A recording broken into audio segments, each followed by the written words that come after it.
So, let's proceed. Naririto na po tayo sa day 2. Okay? Yung day 2 po, if you have a morning training, okay, it's the same pattern of concerns that I wrote here. It's the same, okay?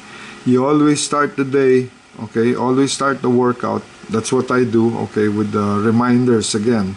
How to swim the strokes properly. Okay, so antimano yan, I just don't let them in without any specific work to do. So we're always working on technique. For this particular morning, we are going to work on the freestyle. Okay, it could be anything. We can work the turnover, we can work the timing, the tempo of the stroke.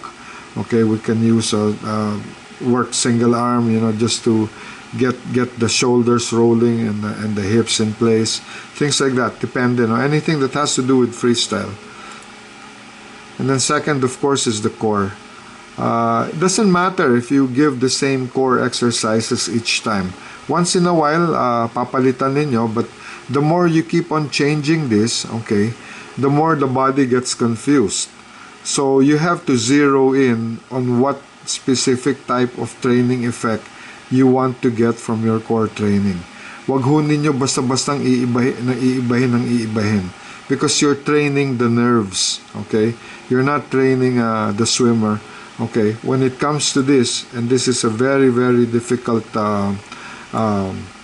area to reach, okay, yung core, it's because they really have to focus and they really have to position themselves in the water the way they really should.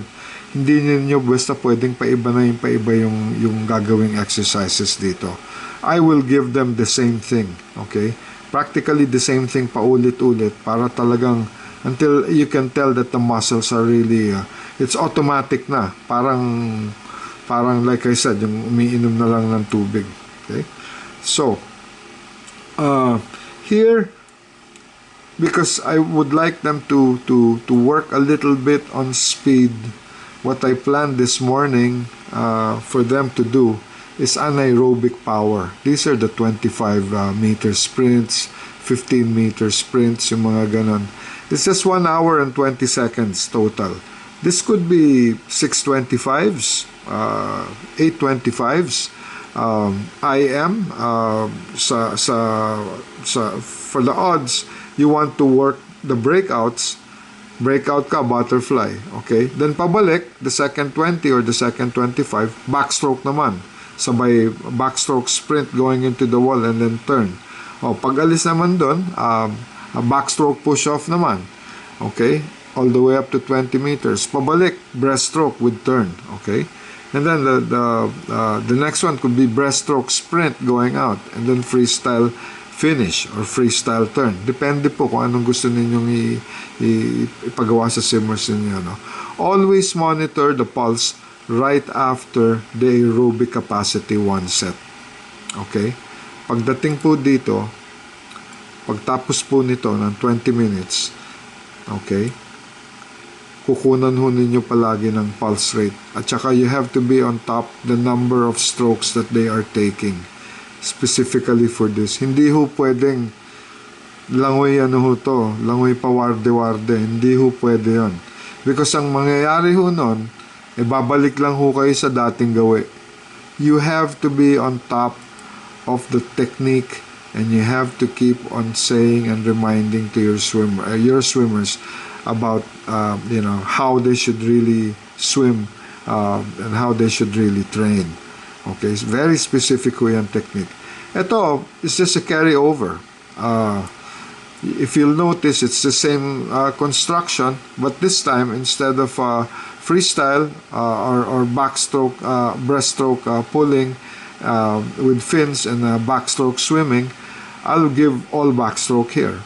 Okay, and at the end, I may give freestyle here na puro hypoxic set. It doesn't matter, okay? But as long as you change it, okay, you're working more areas of the body. You are firing more muscles in the body. If you're using IM training, that's why development is complete and total compared to just swimming one stroke. Okay? Gumagaling ho at lumalakas ho, nagiging complementary ho. Nakakaigi po dun sa pangkalahatan po nung galaw ho nung swimmer. Okay? So, in essence, this is what this morning training is all about. Okay? And then as usual, okay, you give them the flexibility training through the static stretching exercises right after workout. And then you turn them over so they can eat their snacks. Yung hapon, you just need to look at this.